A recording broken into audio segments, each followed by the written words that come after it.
கண்டால் அலறி கலங்கிட இரிசி காட்டேறிய துன்ப சேனையும்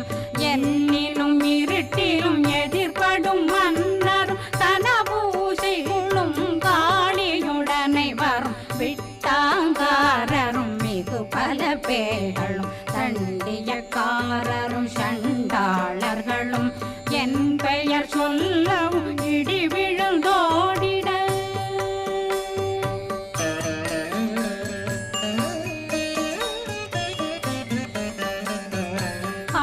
ஆனையடியினில் அரும்பாவைகளும் பூனை மயிரும் பிள்ளைகளெங்கும் நகமும் மயிரும் நீண்முடி மண்டையும் பாவைகளுடனே பல கலசத்துடன் மனையில் புதைத்த